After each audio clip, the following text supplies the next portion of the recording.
कपड़े धोने वाली बहू। शादी के पहले से ही विभा को कपड़े धोने का बड़ा शौक था। कभी नल के नीचे तो कभी तालाब के पास। अरे मेरी नीली वाली लुंगी नहीं दिख रही है। विभा की अम्मा, कहाँ रखी है लुंगी? अरे वो तो विभा ने परसों ही धोकर रखी थी आपकी अलमारी में, देखो वहीं होगी। वो ना मैंने आज धो दी, मुझे लगा कि गंदी हो गई होगी। अरे कैसे गंदी हो गई थी? उसे तो मैंने पहना भी नहीं। हे भगवान, इस लड़की के कपड़े धोने की आदत से परेशान हो गया हूँ मैं। जितना तो घर में राशन नहीं आता, उससे कहीं ज्यादा डिटर्जेंट पाउडर का खर्चा है। इसकी शादी करवा दो, शादी। जाए अपने घर में ही करे काम, फिर चाहे घर के कपड़े धोने हो या पूरे गांव के। हाँ ठीक बोल रही हो, देखता हूँ मैं कोई लड़का। वो दिन भी आ जाता है जब विभा को देखने लड़के वाले आ जाते हैं। लड़की मुझे अच्छी लगी। होने वाली सास कहती है, बेटी अगर कुछ पूछना है तो पूछ लो। वैसे तो हमारी लड़की बहुत ही शर्मीली है, जो बोल दो वो मान लेती है, इसे क्या पूछना होगा। अरे कैसी बात कर रही हो माँ, मुझे इन लोगों के घर रहना है, सवाल तो कई है। हाँ हाँ बेटा, पूछ लो ना, क्या पूछना है। आप लोगों के घर कपड़े कौन धोता है? सास का मुंह बन जाता है।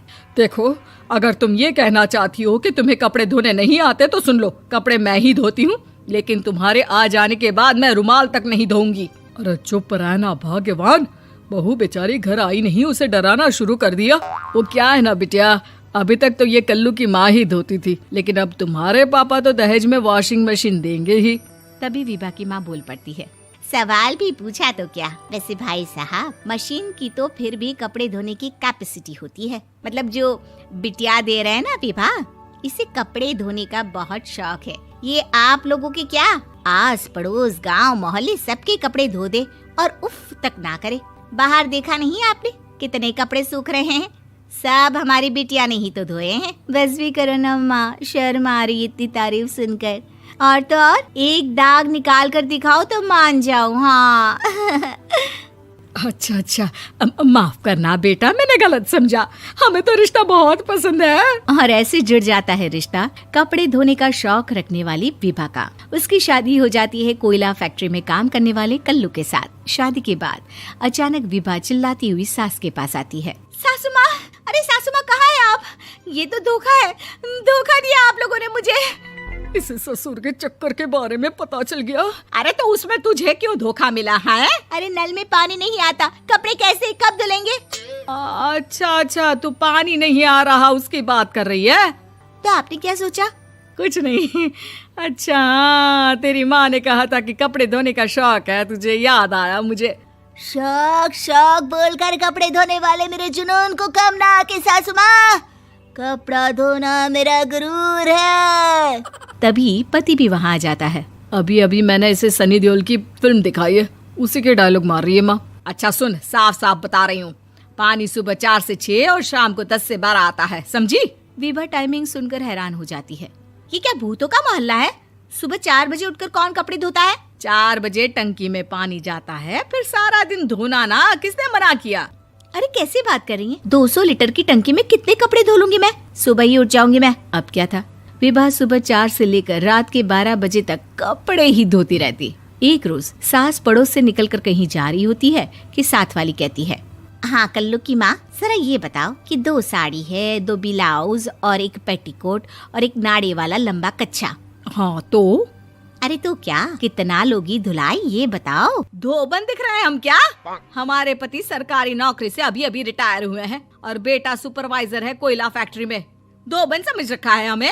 हाय रे कल्लू की अम्मा, माफ कर दो, वो तो मोहल्ले में यही सब बता रहे थे कि तुमने बहू को कपड़ा धुलवाने के काम में लगा दिया है। सास को पड़ोसन की बात सुनकर गुस्सा आ जाता है। वो घर पहुंचती है जहां घर के बाहर ही इतने सारे कपड़े सूख रहे होते हैं जितने कि किसी धोबन के घर पर। अरे ओ कल्लू की दुल्हन, बाहर निकल।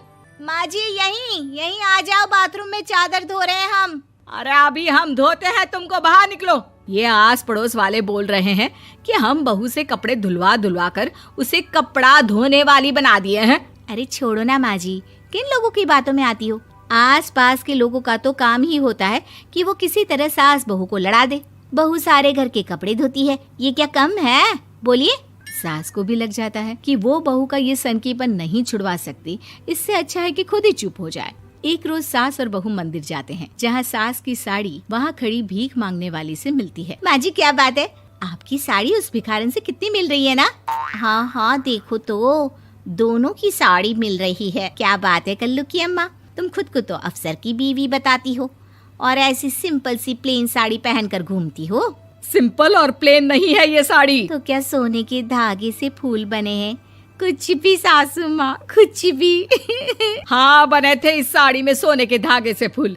मेरे पति लेकर आए थे मद्रास से स्पेशली मेरे लिए 10,000 की।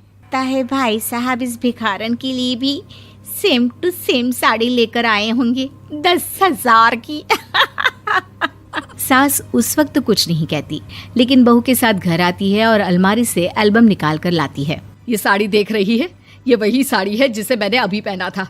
इस साड़ी में ये जो चमकदार फूल दिख रहे हैं ना, ये सोने के धागों से काढ़े गए हैं। लेकिन तू लोकल वॉशिंग मशीन ब्रश से घिस घिस कर सारे फूलों को निकाल कर साड़ी प्लेन कर दी। मुझे माफ कर दीजिए सासू माँ। और तो और, जब मैंने तुझे तेरी गलती के लिए कुछ नहीं कहा, लेकिन तूने तो सबके सामने मेरा मजाक ही बना दिया। क्यों? बहू को समझ में आ जाता है कि अब से उसका कपड़े धोना बंद।